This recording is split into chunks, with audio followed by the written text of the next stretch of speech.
அனைத்து அன்பான உறவுகளுக்கும் இனிய வணக்கம். SRS தமிழ் வானொலியின் கதையாடல் நிகழ்ச்சியில் உங்களை சந்திக்க வந்திருக்கும் நான் உங்கள் ஆனந்தராணி பாலேந்திரா. இன்றைய நிகழ்ச்சியில் ஈழத்து எழுத்தாளர் நிவேதா உதயராஜன் எழுதிய மருந்தே இல்லா நோய் என்ற சிறுகதை இடம்பெறவுள்ளது. இந்த வேளையில் எனக்கு இந்த வாய்ப்பினை வழங்கிய SRS தமிழ் வானொலியின் உரிமையாளர் ரவிஷானுக்கு எனது மனமார்ந்த நன்றியை தெரிவித்துக் கொள்கிறேன். ஒலி தொகுப்பில் உதவிய நிரா சுரேஷ், நிகழ்ச்சி பற்றிய விளம்பரத்தினை செய்து உதவிய ஜெர்மனி தர்ஷினி ஆகியோருக்கும் எனது இதயபூர்வமான நன்றியை தெரிவித்துக் கொள்கிறேன். இன்று நான் வாசிக்கவிருக்கும் மருந்தே இல்லா நோய் சிறுகதை 2023 ஆண்டு வெளியான நிவேதா உதயராஜனின் மனதும் இடம்பெயரும் சிறுகதை தொகுதியில் இடம்பெற்றுள்ளது. முதலில் கதாசிரியர் நிவேதா உதயராஜன் பற்றிய ஒரு பார்வை. ஈழத்து பெண் எழுத்தாளர்களுள் பிரித்தானியாவில் வசிக்கும் நிவேதா உதயராஜன் கணிப்புக்குள்ளான எழுத்தாளராக அறியப்படுபவர். எமது சமூகத்தில் பேசத் தயங்குகின்ற பல விடயங்களையும் துணிச்சலாக எழுதும் ஒருவர். சிறு வயதிலேயே விளையாட்டுத் துறையிலும் ஓவியம் வரைவதிலும் தையற்கலை, கர்நாடக சங்கீதம், வானொலி நாடகங்கள் என்று பல்துறை சார்ந்து தன் திறமையை வெளிப்படுத்தியவர்.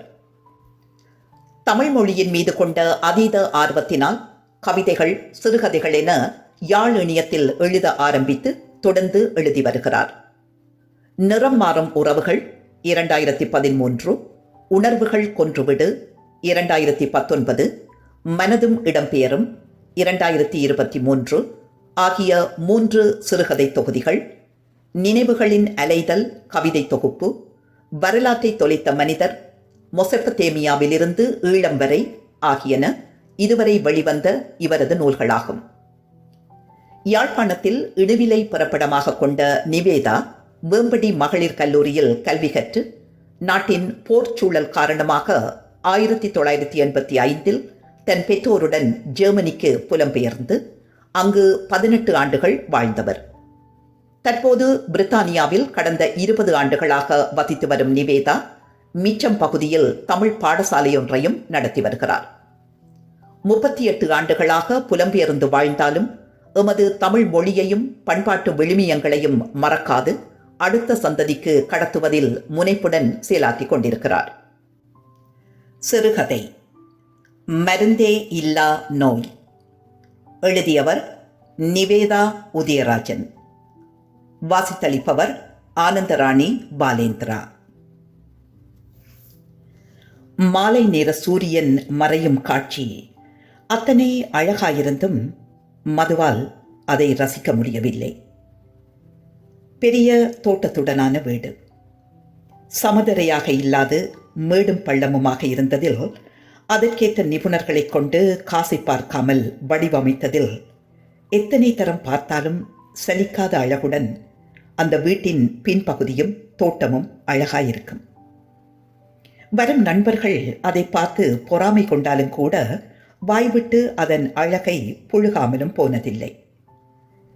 நிபுணர்கள் ஒரு தடவைதான் வந்து வடிவமைத்தார்கள். அதன்பின் அவளே சிலதை புதிதாக நட்டும் மாற்றியும் அமைத்திருக்கிறாள்.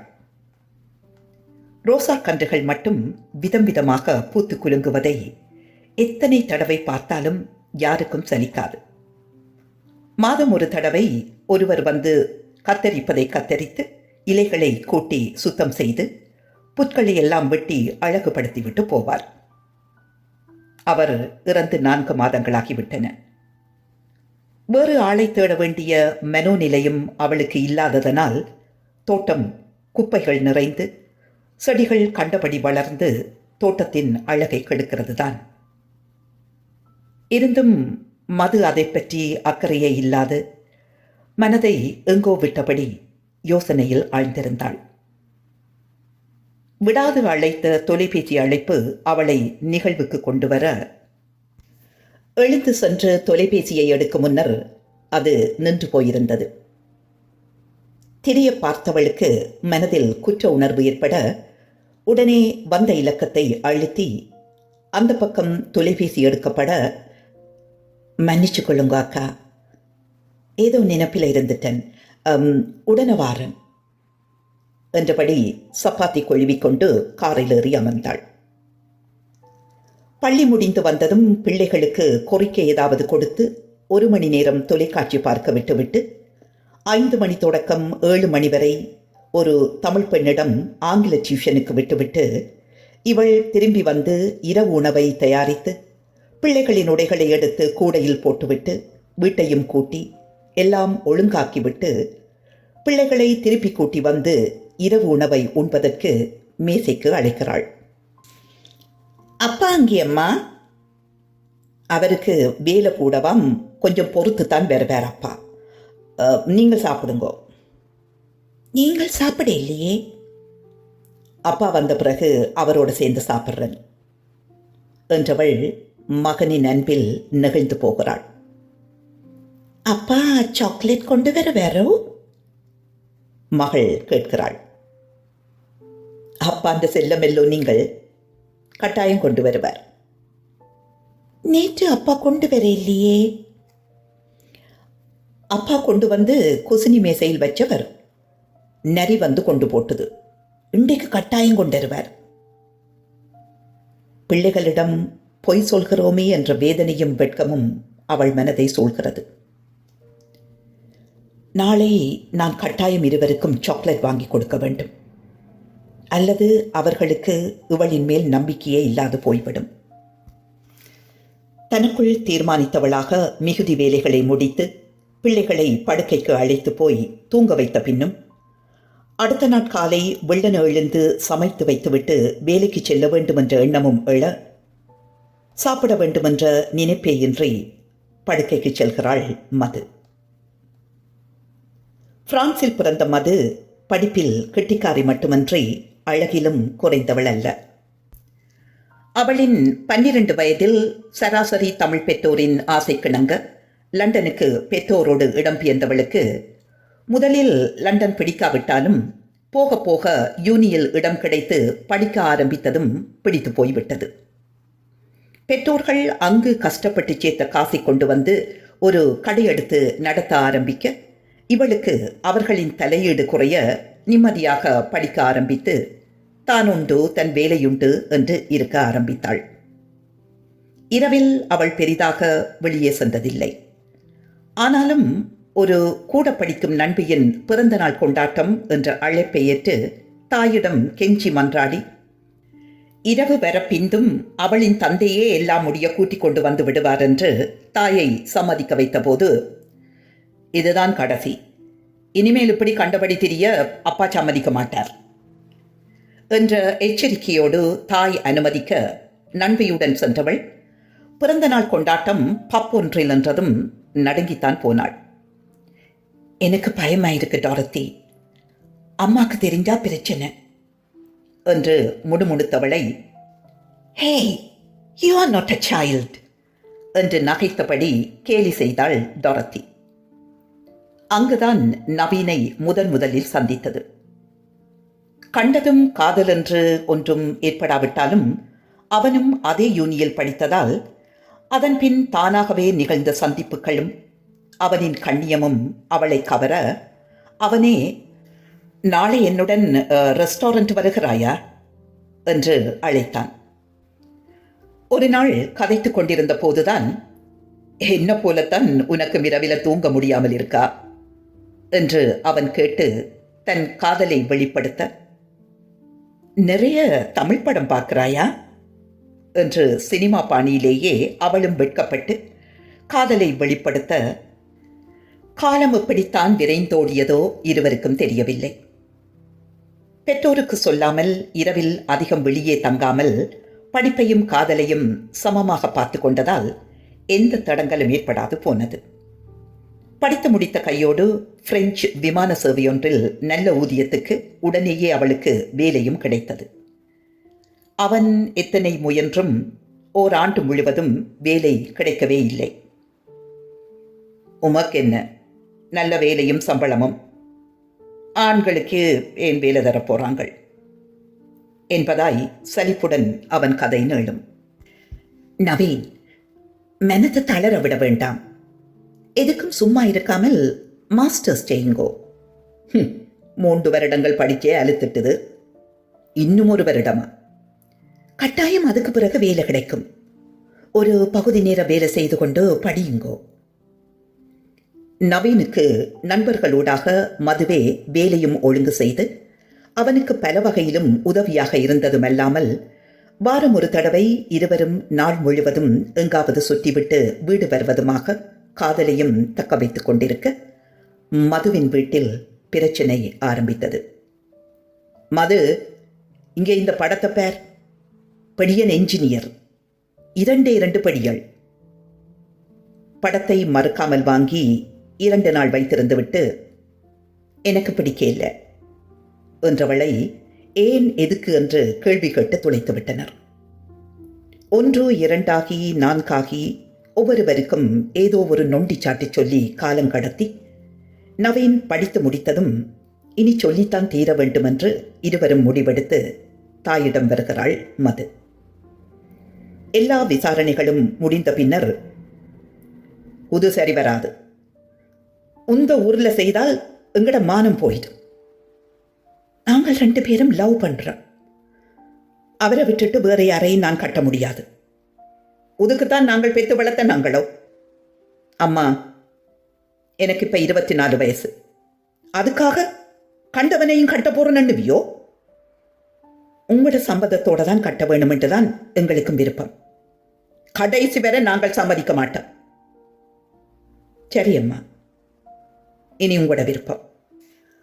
அடுத்த 1 வாரம் தாயோ தகப்பனோ இவளோடு கதைக்காமல் இவளை உதாசீனம் செய்ய, அடுத்தடுத்த நாட்களில் நவீனுடன் கதைத்து அவனை ஒருவாறு சம்மதிக்க வைத்து அவன் பெற்றோருடன் கதைக்க வைத்து எல்லாம் தோல்வியில் முடிய, மது, நாங்கள் அடுத்த மாதமே கல்யாணம் கட்டுவோம் என்று இவளுக்கு நம்பிக்கை கொடுத்து இருவரும் பதிவு திருமணம் செய்த பின்னரும் இரு பக்கத்தாரும் இவர்களை ஒதுக்கி வைக்க, நவீன் இவளை கவலை கொள்ள விடாது தாங்கி பிடித்தான் என்றுதான் சொல்ல வேண்டும். அவனுக்கும் வேலை கிடைத்து 2 ஆண்டுகளில் இருவர் பேரிலும் வீடு ஒன்றையும் வாங்கிய பின்னர்தான் அடுத்ததாக குழந்தை பெற்றுக்கொள்ள வேண்டும் என்று இருவரும் முடிவெடுத்ததும், குழந்தை வயிற்றில் வளர வளர பெற்றோரை பார்க்க வேண்டும் என்ற ஆசையும் எழுந்ததை உணர்ந்தும் இவள் அடக்கிக் கொண்டாள். முதல் ஆண் குழந்தை பிறந்தபோது எல்லாவற்றையும் ஓரங்கட்டி வைத்துவிட்டு நவீன் சென்று தன் பெற்றோரை மட்டுமன்றி மாமன் மாமியை சந்தித்ததில் பெற்றோரின் மனம் பெரிதாக இழகாவிட்டாலும் மதுவின் பெற்றோர் உடனே வந்து பேரப்பிள்ளியை பார்த்தது மதுவுக்கும் இவனுக்கும் ஆறுதலாகி போனதுதான். 1 மாதம் செல்ல பிள்ளையையும் தூக்கி கொண்டு பெற்றோர் வீட்டுக்கு போன நவீனையும் மதுவையும் மன்னிக்க மனமில்லைத்தான் அவர்களுக்கு. ஆயினும் பேரனை பார்த்தபின் மனம் இளகியதில் உள்ளே வாங்கோ என்று கூப்பிட்டு இருக்க வைத்தாலும் பெரிதாக அவர்களுடன் ஒட்ட மனம் ஒப்பவில்லை மதுமிதாவால். நவீன் அடிக்கடி பெற்றோர் வீட்டுக்கு சென்று வந்தாலும் இவள் எப்பவாவதுதான் சென்று வருவாள்.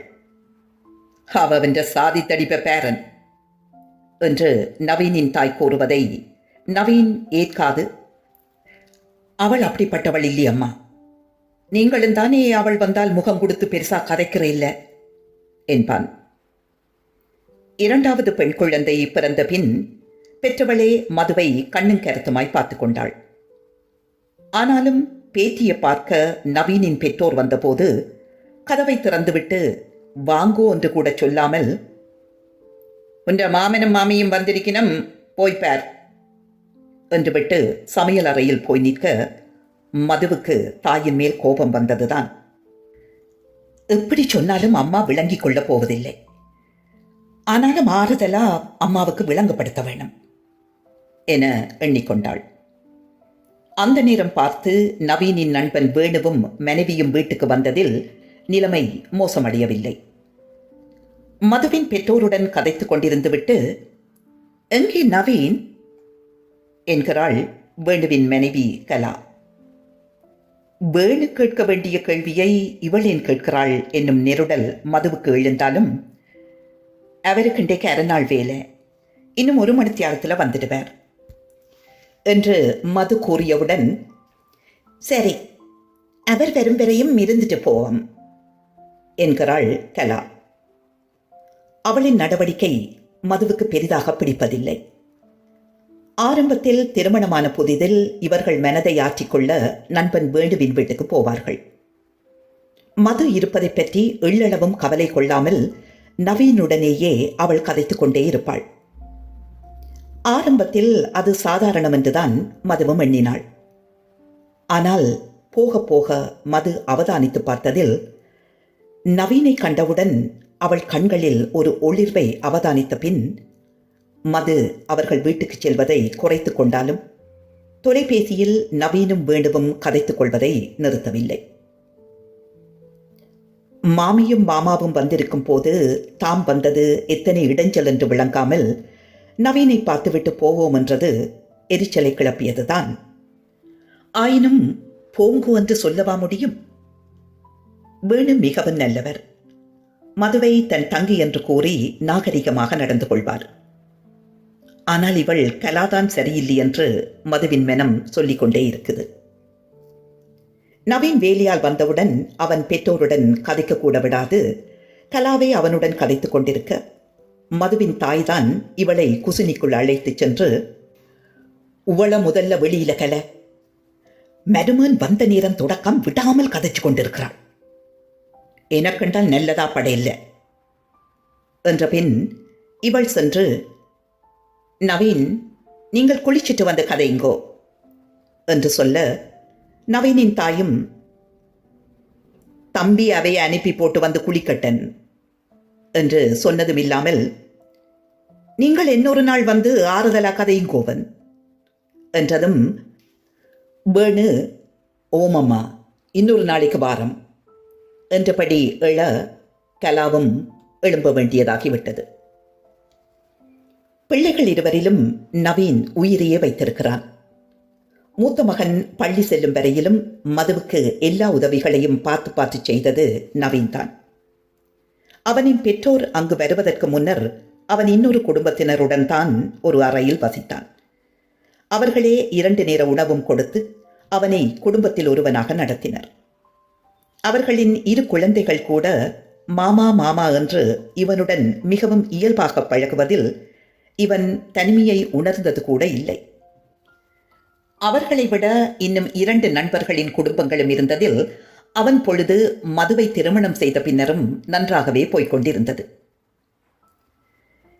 இப்போ 1 ஆண்டாக அவனுக்கும் வேலை வேறு இடத்தில். போவதற்கும் வருவதற்குமே 2 மணி நேரம் எடுப்பதாக சொல்லி சலித்து கொண்டாலும் இவளும் கார் எடுத்தபடியால் இவளே பிள்ளைகளை நர்சரிக்கும் பள்ளிக்கும் ஏற்றி இறக்குவதில் இவள் நேரம் போய்விடுகிறது. அடுத்தடுத்து 2 குழந்தைகள் பிறந்த பின் பிள்ளைகளை பார்க்க வேண்டுமென்று இவள் வேலையை விட்டுவிட்டாள். இப்ப அவர்கள் பள்ளிக்கு செல்வதால் அவள் மீண்டும் வேலைக்கு செல்லலாம் என எண்ணி அவள் இணைய வழியில் தேடி ஒரு தனியார் வைத்திய நிலையத்தில் வரவேற்பாளராக வேலையை பெற்றுக்கொண்டு வெளியே வந்து நவீனுக்கு ஃபோன் செய்ய எண்ணி ஃபோனை எடுத்தால் அவன் ஃபோன் நிறுத்தி வைக்கப்பட்டிருக்கு. சரி, அவனுக்கு வேலையில் பிசி போல என்று எண்ணியபடி தன் காரில் ஏறி அமர்ந்து அதை செலுத்த தொடங்குகிறாள். 3 சந்திகள் கூடுமிடத்தை அடைந்து பச்சை விளக்குக்காய் காத்திருக்கிறாள். இவளின் முன்னே 4 கார்கள் நிற்க அந்த சுழற்சி வீதியில் பல கார்கள் வந்து வளைந்து செல்ல, இது நவீனின் கார் போல இருக்கே, பக்கத்தில் கலா இருக்கிறாள், என்ன நடக்குது? இவர் எனக்கு ஒன்றும் சொல்லாமல் எதுக்கு அவளை ஏற்றி கொண்டு போறார் என்று எண்ணியபடி உடனே மீண்டும் அவனுக்கு ஃபோன் செய்ய அது அப்பவும் நிறுத்தி வைக்கப்பட்டிருக்க மதுவின் மனதில் ஏதேதோ எண்ணங்கள் தோன்றி மறைகிறது. சி, எனக்கு முன்னால் வாகனம் இல்லாவிட்டால் பின்னால் போய் பார்த்திருக்கலாம்.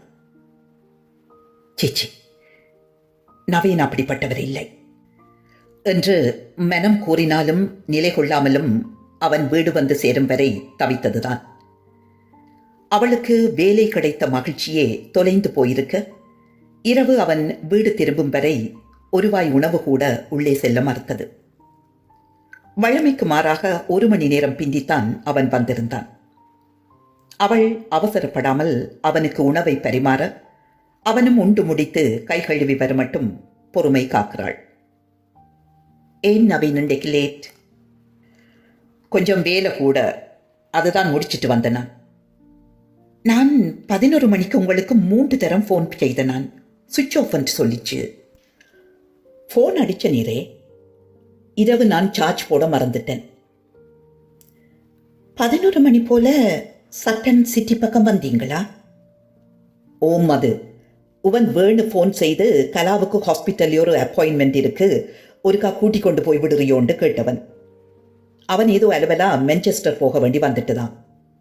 நான் முதல்ல மாட்டேன்னு தான் சொன்னேன். நான் அவன் டே மச்சான் ஹெல்ப் பண்ணடாண்டு கெஞ்சினதால தான் வேறு வழி இல்லாமல் ஓமன்ட்டனான். ஏன் கெலா சின்ன பிள்ளையே, அவவுக்கு தனிய போக இயலாதாமா? நான் நெடுகவே கூட்டிக் கொண்டு போறேன். ஒருக்கா கேட்டான், மறுக்க முடியல. ஃபோனுக்கு சார்ஜ் இல்லை என்று சொன்னியல், எப்படி வேணு ஃபோன் செய்தவர்? அவன் விடிய ஃபோன் செய்த உடனே தான் ஃபோன் நின்றது. அவன் வீடு தெரிஞ்சதால அவன் இத்தனை மணி கண்டதும் நான் புறப்பட்டுட்டேன். என்ன நீர் சந்தேகப்படுகிறீரோ? நான் உங்களை சந்தேகப்படையில்லை. ஆனால் இப்படி இனிமேல் யாரையும் உங்களோட வாகனத்தில் ஏற்றி கொண்டு திரிய வேண்டாம். எனக்கு அது பிடிக்க இல்லை. சரியடா செல்லம், இனிமேல் உம்மை கேட்காமல் எந்த முடிவும் எடுக்க மாட்டேன். எனக்கு வேலை கிடைச்சிருக்கு. காலை 9 to 12 வரை அந்த நேர்முக தேர்வுக்கு போட்டு சிக்னலில் நிற்கக்குள்ளதான் உங்களை கண்டனான். ஓ, செல்லத்துக்கு வாழ்த்துக்கள். நேர் கட்டாயம் வேலைக்கு போக வேண்டுமென்று இல்லை மது. என்ற சம்பளம் தாராளமாக காணும் தானே. எனக்கு வீட்டில் இருக்க போர் அடிக்குது. பிள்ளைகளை பள்ளிக்கு விட்டுட்டு நான் சும்மா தானே இருக்க போறேன். வேலைக்கு போனால் மனதுக்கு இதமாயிருக்கும். உமக்கு வேலைக்கு போறது மகிழ்ச்சி என்றால் நான் தடுக்க இல்லை. என்ஜாய் என்கிறான். மதுவுக்கு அவனை பார்க்க பாவமாக இருக்கு. அவர் எனக்கு பொய் சொல்லல. நான் கேட்டதும் ஓம் என்று சொல்லிட்டார். நான் தான் அவரை வீணா சந்தேகப்பட்டுட்டேன் என மனதுள் எண்ணியபடி அவனுடன் செல்கிறாள். நல்ல காலம். நான் மதியம் கலாவை கூட்டிக் கொண்டு போனது மதுவுக்கு தெரியாது என எண்ணி ஹில்லி என்று பொய் சொல்லியிருந்தால் நல்லா மாட்டுப்பட்டிருப்பேன். கடவுள் தான் என்ன காத்தது என மனதுள் எண்ணிக்கொள்கிறான். அதன் பின் 4-5 மாதங்கள் எல்லாமே மகிழ்வாய்த்தான் போய்கொண்டிருந்தன. அவளும் வேலை, பிள்ளைகள், சமையல் என பிஸியாகிவிட ஒரு நாள் வேலை முடிந்து வரும்போது உணவுப் பொருட்களை வாங்குவதற்காக கடைக்கு செல்லும் போது நவீனின் இன்னொரு நண்பனின் மனைவி சுகியை கடைவாசலில் பார்க்கிறாள். இருவரும் சுகநலம் விசாரித்த பின், நான் கேட்கிறேன் என்று குறை நினைக்காதையும், எனக்கு உம்மை கண்ட பிறகு சொல்லாமலும் இருக்க முடியல என்கிறாள் சுகி. புதிர் போடாமல் விஷயத்தை சொல்லும் என்கிறாள் மது சிரித்தபடி. உமக்கு நவீனுக்கும் ஏதும் பிரச்சனையா? இல்லையே. ஏன் அப்படி கேட்கிறீர்? சுதனும் நானும் 2 தரம் இதை பற்றி கதைச்ச நாங்கள். ஆனாலும் என்னென்று தெரியாமல் உம்மோடு எப்படி கதைக்கிறதென்று நான் பேசாமல் விட்டுட்டேன். ஐயோ, எனக்கு டென்ஷன் ஆக்குது. முதல்ல என்னென்று சொல்லும். எனக்கு வேணுவின்ற வைஃப் கலாவை பிடிக்கிறேல்ல. ஆனால் அதுக்காக நான் இதை சொல்ல இல்லை. என்ன விஷயம் என்று சொல்லாமல் என்ன பேடிக? நேரா விஷயத்தை சொல்லும். சுதன் 2 தடவை கலாவையும் நவீனையும் கண்டவராம். ஒருக்கா ஷாப்பிங் மாலுக்குள்ள, மற்ற தரம் பக்கத்து சிட்டியில் உள்ள உணவகத்தில். நவீன கேட்டவராம். அவர் ஏதோ சாக்கு போக்கு சொன்னவரென்று சுதன் சொல்ல, நீங்கள் உங்களோட அலுவலை பாருங்கோ என்று நான் சொல்லிட்டேன். ஓ, அப்படியே. சில வேளை வேணு கேட்டால் கூட்டிக் கொண்டு போறவர் தான் எனக்கும் சொல்லுறவர். எனக்கு ஒன்றுமில்லம், அது வேணு நல்லவர் தான். ஆனால் கெலா சரியில்லை. எதுக்கும் கவனமாயிருங்கோ. உங்களோட நன்மைக்குத்தான் நான் சொல்றேன். நான் வாரேன். சுகி சென்ற பின்னும் மதுவால் அந்த இடத்தை விட்டு நகர விடாமல் கால்கள் இறுகி போயின. அடி வயிற்றிலிருந்து எதுவோ உருண்டு பிறண்டு நெஞ்சில் வந்து அடைத்தது போலிருக்க, சுவாசத்தை 5 முறை ஆழமாக இழுத்து காற்றை உள்வாங்கி வெளியே விட மனது சிறிது தளர்ந்தது போலிருக்க, திரும்ப வீட்டுக்கு போவோமா என எண்ணியவள், வேண்டாம், வந்த அலுவலை முடித்துவிட்டே செல்வோம் என மனதை ஒருநிலைப்படுத்தியபடி கடைக்குள் செல்கிறாள். வீட்டுக்கு வந்த பின் பொருட்களை அந்தந்த இடத்தில் அடுக்கி வைத்த பின் மனதை குவித்து அவசரப்படவோ கோபப்படவோ கூடாது. என்ன செய்யலாம் என்று யோசித்ததில், முன்னர் இவள் குழந்தை வயிற்றுடன் இருந்தபோது இவளின் பாதுகாப்பு கருதி இவள் போனிலும் தன் போனிலும் நவீன் லைஃப் லொகேஷன் போட்டிருந்தான். குழந்தைகள் வளர்ந்த பின் தேவையில்லை என அதை இவளே நிறுத்தி வைத்திருந்தாள். மாலையில் அவன் வீட்டுக்கு வந்த பின் குளித்துவிட்டு வந்துதான் பிள்ளைகளுடன் விளையாடுவான். வெளியில் பல இடங்களுக்கும் செல்வதனால் பிள்ளைகளுக்கு நோய் தொற்று ஏற்படக்கூடாது என்பான். அத்தனை கவனம் குடும்பத்தின் மேல். அவன் வாங்கி கொண்டு வரும் சாக்லேட் மற்றும் விளையாட்டுப் பொருட்களுக்காக மட்டுமன்று, அவனிடமுள்ள அதீத விருப்பத்தில் அப்பா எப்ப வருவார் என்று 2 குழந்தைகளுமே தாயை கேட்டுக்கொண்டே இருப்பார்கள். இன்று அவன் வந்ததும் எதையும் முகத்தில் காட்டிக்கொள்ளாது, குளிச்சிட்டு வாங்கோ என்று துவாயை கொடுத்துவிட்டு அவன் உள்ளே சென்றதும் அவனது போனை எடுத்து லைஃப் லொகேஷனை ஆக்டிவ் ஆக்கிவிட்டு திரும்ப வைத்துவிட்டு இருந்து விட்டாள்.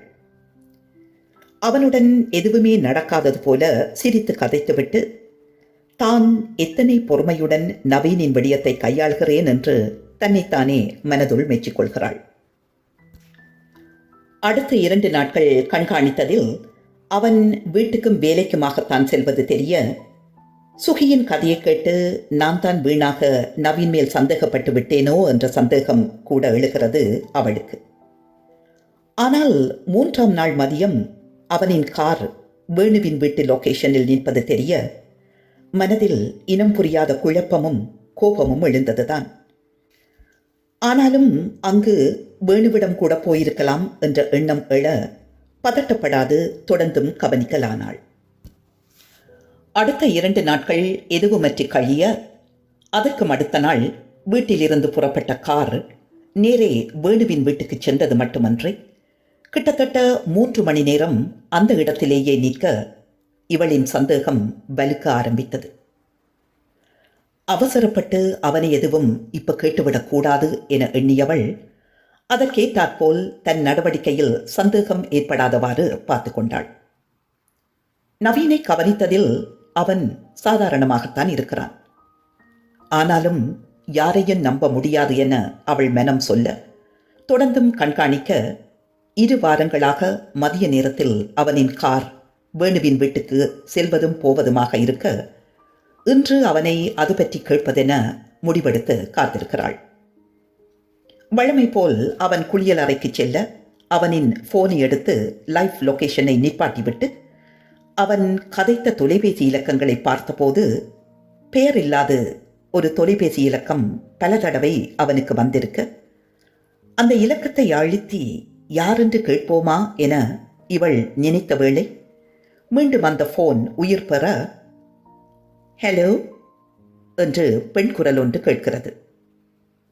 உடனே யார் நீங்கள் என்று கேட்போமா என்று எண்ணியவள் வேண்டுமென்றே மௌனம் காக்க அந்த பக்கம் போன் கட்டாகிவிட இவள் போனை வைத்துவிட்டு சமையல் அறைக்கு சென்று விடுகிறாள்.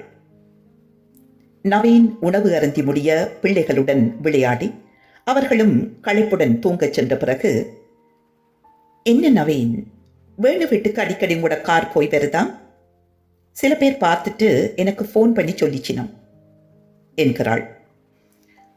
அவனின் கண்களில் ஒரு திடுக்கிடல் தெரிய உடனேயே தன்னை இயல்பாக்கிக் கொண்டு, அவனும் நானும் ஒரு ப்ராஜெக்ட் சேர்ந்து செய்கிறான், அதுதான் அவனை சந்திக்க அவன் வீட்டுக்கு செல்ல வேண்டியதா போச்சு என்கிறான். ஓ அப்படியா என்று விட்டு அவள் ஏதும் பேசவில்லை. உங்களோட ஃபோன் ரிங் பண்ணினது துவா எடுத்துட்டா, ஏன் அப்பாவின் ஃபோனை எடுத்தீங்க என்று அவவை ஏசிட்டு இனிமேல் எடுக்கக்கூடாது என்று சொல்லியிருக்கிறேன்.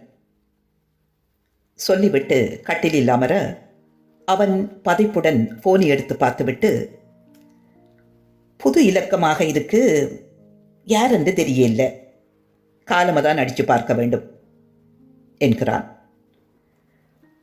அந்த இலக்கத்திலிருந்து பல தடவைகள் போனில் பேசப்பட்டிருப்பது தனக்கு தெரியாது என்று நினைத்து கூறுகிறார். தீர விசாரிக்காது கதைப்பது சரியல்ல என எண்ணி மனதை அடக்கியபடி அடுத்த நாள் விடியலுக்காக காத்திருந்தாலும் எப்படி அதை அறிந்து கொள்வது என்று மனம் விடாப்பிடியாக யோசிக்க அவளுக்கு ஒரு வழி புலப்படுகிறது.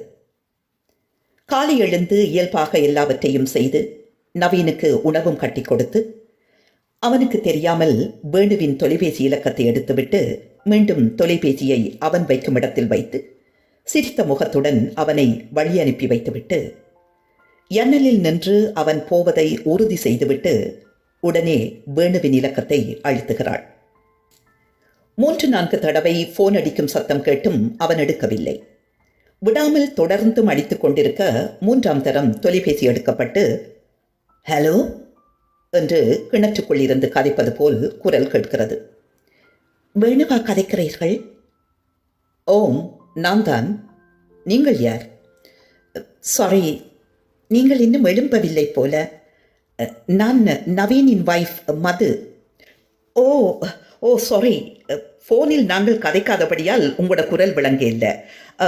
ஏதும் அவசரமோ? உங்களோட வைஃப் கெலாவிட ஃபோன் நம்பர் வேணும். ஓ, நான் உங்களுக்கு போட்டு விடுறேன்.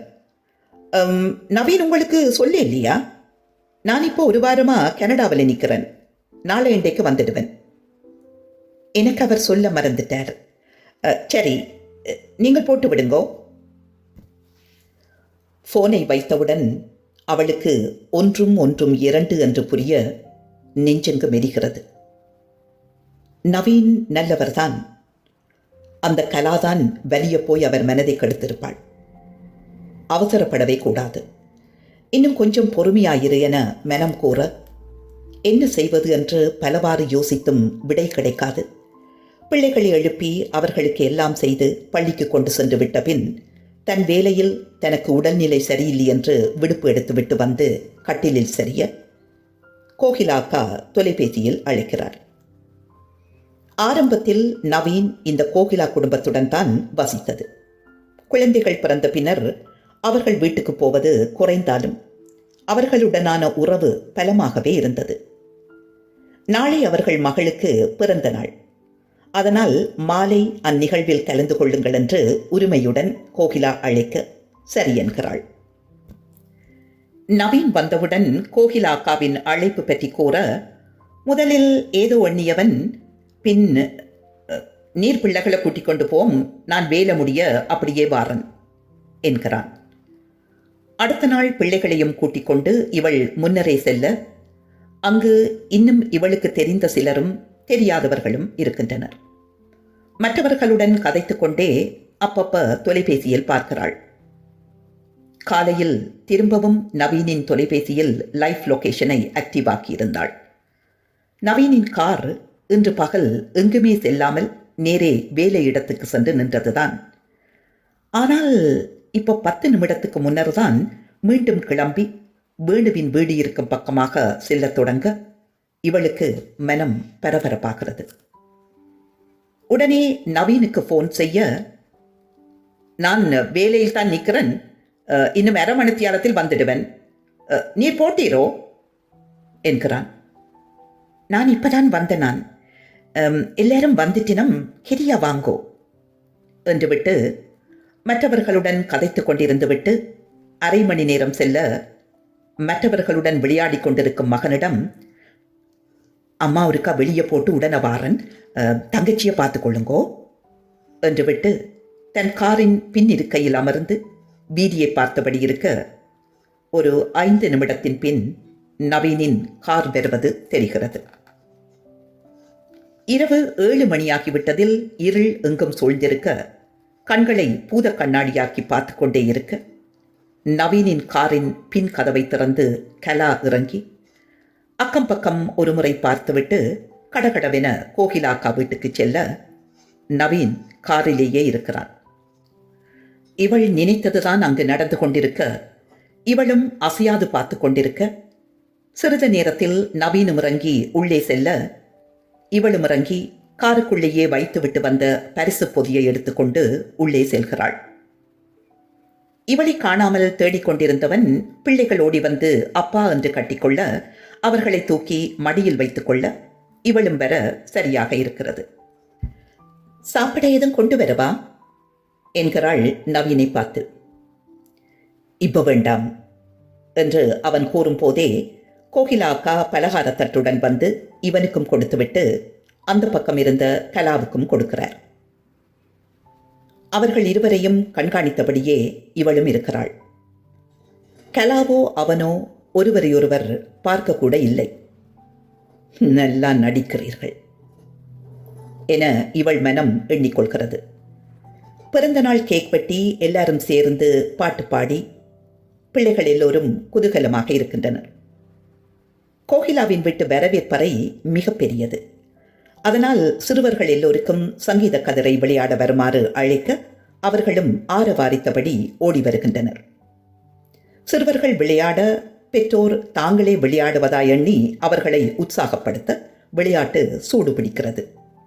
கடைசியில் இவர்கள் மகனே வெற்றி பெற இவள் மகிழ்ச்சியில் மகனை கட்டி அணைத்து முத்தமிடுகிறாள். நவீனும் அதையே செய்ய இவள் நிமிர்ந்து பார்க்கும் போது இவர்களையே பார்த்தபடி இருந்த கலா உடனே தலையை திருப்பிக் கொள்ள மதுவுக்கு சிரிப்பு பெற அடக்கிக் கொள்கிறாள். அடுத்து பெரியாக்களுக்கும் சங்கீத கதிர உண்டு என்று ஒருவர் கூற, ஹோவென்று சிலர் ஆர்ப்பரிக்க, வேண்டாம் நான் வரமாட்டேன் என்றும் கட்டாயம் எல்லாரும் விளையாட வேண்டுமென்றும் மாறி மாறி குரல் ஒலிக்க, ஆர்வமுள்ள பலரும் வந்து கதிரைகளுக்கு முன்னால் நிற்கிறார்கள். இவள் நவீனை போகச் சொல்ல, நவீன் நீரும் வேறும் என்கிறான். நீங்கள் விளையாடுங்கோ, நான் வேற இல்லை என்று ஒதுங்க ஆண்களும் பெண்களும் கலந்து நிற்க கலாவும் வந்து நிற்கிறாள். பாட்டை போட்டவுடன் சிறு பிள்ளைகளின் குதூகலத்துடன் பெரியவர்கள் கதிரை பிடிப்பதில் குறியாக இருக்கின்றனர். இத்தனைக்கு பிறகு கூட மது நவீன் வெல்ல வேண்டும் என மனதில் எண்ணியபடி அவனை உற்சாகப்படுத்த பிள்ளைகளும் சேர்ந்து ஆரவாரம் செய்கின்றனர். கலா அவுட் ஆக வேண்டும் என மது மனதில் நினைத்தது நடக்காது. கடைசியில் எல்லாரையும் பின்தள்ளி நவீனும் கலாவும் மட்டும் கதிரியை சுட்டுகின்றனர். எல்லோரும் பலமாக கைதட்டி ஆரவாரிக்க, அவள் வெல்லக்கூடாது என கடவுளை வேண்டியபடி நிற்க இசை நின்று போகிறது. கலா கதிரையில் இருக்க எத்தனிக்க நவீன் அவளை தள்ளிவிட்டு தான் இருக்க முயல, அவளும் விடாமல் இருக்க எத்தனிக்க, எல்லாம் ஒரு நிமிடத்தில் நடந்து முடிந்திருக்க, நவீனின் மடியில் கலா இருப்பதைக் கண்ட மதுவின் தலையில் இடி விழுந்தது போலாகி, அவமானத்திலும் கோபத்திலும் முகம் வெடிப்பது போலாகி, நவீன் என்று அவள் கத்திய கத்தில் நவீன் கலாவை அணைத்து பிடித்தபடி இருந்த கையை அகற்ற கலாவும் எழுந்து கொள்கிறாள். அங்கு அப்படியொரு அமைதி. தலை குனிந்தபடி நவீனும் செய்வதறியாது சாரி மது என்கிறான். மது இரு பிள்ளைகளின் கைகளை பிடித்துக்கொண்டு விடுவிடுவென அங்கிருந்து வெளியேறி காரை எடுத்துக்கொண்டு வீட்டுக்கு வந்தவள்தான். அதன்பின் நவீனை வீட்டுக்குள் விடவே இல்லை. அதன்பின் கோகிலா அக்கா தொட்டு இன்னும் சிலரும் கூட அது விளையாடும் போது வெல்ல வேணுமென்று நிகழ்ந்தது, அதை பெரிதுபடுத்தாதையும் என்று எத்தனையோ சொல்லி பார்த்தும் மதுவின் மனம் அசையவே இல்லை. நவீன் பள்ளிக்கூட வாசலில் வந்து நின்று இவளிடம் கெஞ்சி பார்த்ததும் பயனில்லை.